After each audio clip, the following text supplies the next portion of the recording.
morning student. As you see, last video is session number 3rd, and I have given the homework in session 3rd, 4th, 5th along with its follow-up. Today we will discuss the session number 6, chapter 11. Right? So the question starting is, from the following particular prepare bank reconciliation statement of Kartik on 31st March 2019.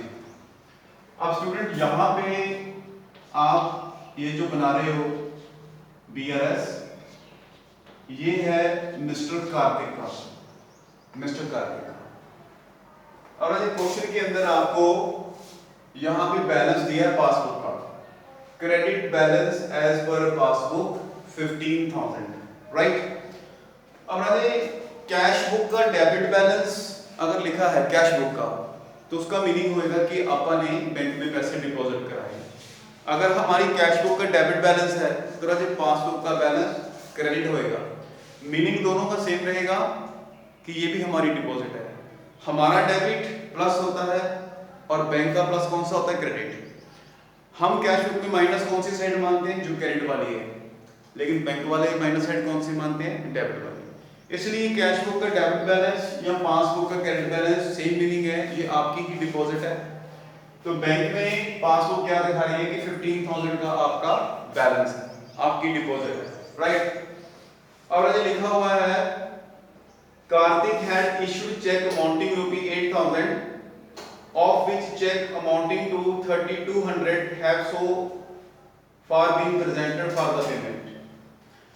अब ये बात क्या है कि 8,000 की जो check है आपने इशू की, 8,000 की चेक आपने इशू की, आपने किसी को पैसे देने, आपने 8,000 की चेक इशू कर दी, आपने अपनी कैश को क्या कर दी, उसमें एंट्री कर दी बैंक कॉलम में क्रेडिट साइड में।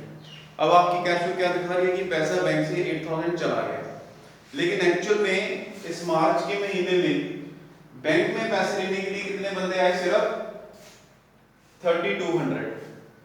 तो 4,800 जो है वो पैसा बैंक में लेने आए नहीं, ठीक है जी। तो चेक इशूड है, आपकी कैश बुक क्या है, कम हो गई है, और पासबुक ज्यादा है। बैंक में पैसे ज्यादा है, आपने कैश बुक में पैसे क्या कर दिए, कम कर दिए। अब क्योंकि आपको बैलेंस पासबुक का दिया है, तो आपकी टारगेट बुक कौन सी होगी, कैश बुक, यानी कि आपने अपनी पासबुक को किसके बराबर करना है, कैश बुक के। तो अगर कैश बुक में पैसा कम है तो आप भी राजे कम कर दो। तो आपने, अगर आप एडलेस वाले मेथड से कर रहे हो तो ये लेस आइटम है, और अगर आप प्लस माइनस वाले आइटम से कर रहे हो तो ये माइनस आइटम है। तो आपने लिखना क्या है, check issued ₹8,000 but presented only 3,200। तो 4,800 रुपीज बैंक से गई नहीं, बैंक में पैसा ज्यादा है, हमारी कैश बुक में कम है। तो अगर कैश बुक में पैसा कम है तो आप भी क्या कर दो, इसको कम कर दो, ठीक है। अब इसके बाद क्या है, नेक्स्ट इंफॉर्मेशन है कि ये cheque of ₹2,200 paid by him into the bank on 26 March is not yet credited in the passbook. 2,200 रुपया 2,200 के चेक आपने बैंक में डिपॉजिट कराए, क्योंकि ये चेक पहले आपको आए होंगे।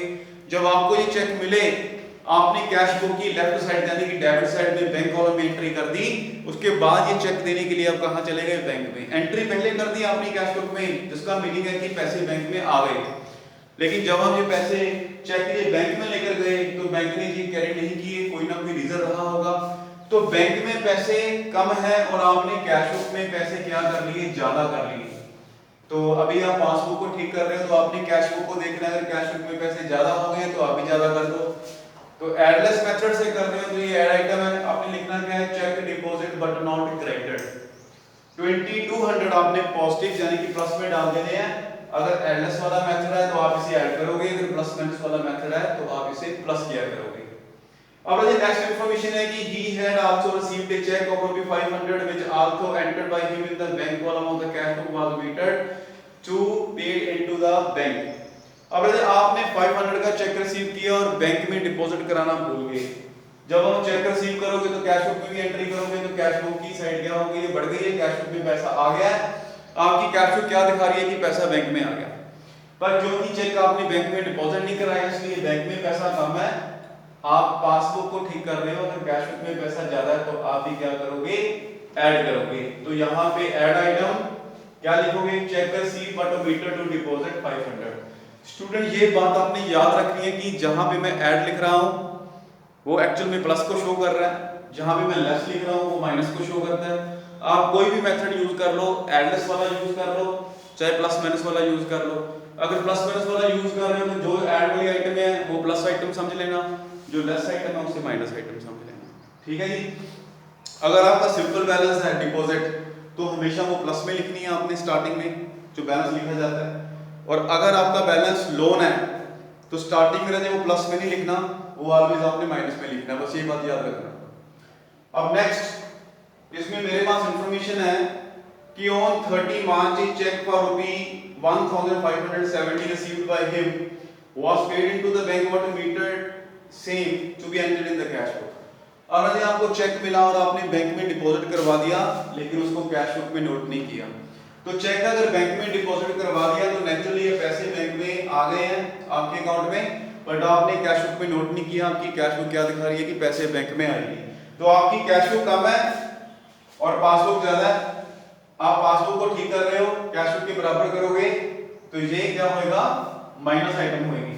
तो इसलिए मैंने इसको लेस आइटम लिखा है, cheque deposit but omitted to be recorded in the cash book, तो इसको आप माइनस आइटम लिखोगे 1570। और इसमें लास्ट है कि there was a credit to be 155 interest on the current account and after 25 bank charges. Bank ने 150 रुपीस का आपको क्रेडिट दिया तो बैंक में पैसे ज्यादा आ गए, आपको बैंक ने इंटीमेट नहीं किया, कैश बुक कम है, आप पासबुक ठीक कर रहे हो, कैश बुक इक्वल करने के लिए इसको क्या करोगे, इसको आप लेस करोगे। अगर आप इसको लेस करोगे तो एंट्री क्या बनेगी, interest credited by bank but not, बात समझ में आ रहा है, interest credited by bank, interest credited by bank, interest credited by bank, तो ये आइटम होगी आपकी लेस वाली। और यदि बैंक ने 25 रुपीस चार्जेस कट कर लिए, अगर बैंक ने पैसे कट कर लिए तो क्या होएगा, बैंक में पैसे कम हो जाएंगे और कैश बुक में ज्यादा। अब क्योंकि बैंक में पैसे कम हो गए हैं और कैश बुक में ज्यादा आपको इंटीमेट नहीं किया बैंक ने कट कर लिए बैंक चार्जेस। अब क्योंकि आप किसको टारगेट कर रहे हो, कैश बुक को, आपने पासबुक आपको दी हुई है, आप कैश बुक के बराबर कर रहे हो, तो आपको ऐड आइटम बनानी है बैंक चार्जेस। आपकी कैश बुक ज्यादा है, कैश बुक में पैसे ज्यादा है, पासबुक में कम है, तो आप पासबुक को कैश बुक के बराबर करने के लिए इसको ऐड करोगे। और ये क्या है कि जितनी भी ऐड वाली आइटमें हैं जैसे 2200 525 इस सबको ऐड करके आपने इधर लिखना है 2725। अब ये ऐड वाली आइटमें जो शुरू वाला बैलेंस है पासबुक उसमें ऐड कर दीजिए, तो आपके बैंक में पैसे कितने हो गए हैं, 17725, राइट।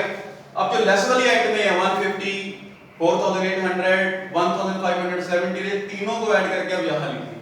अब इसका मीनिंग क्या है कि आपके बैंक में पैसे 15000 थे इतने और आपने डिपॉजिट कराए, आपके पैसे हो गए 17725 और 6520 आपने निकाल लिए।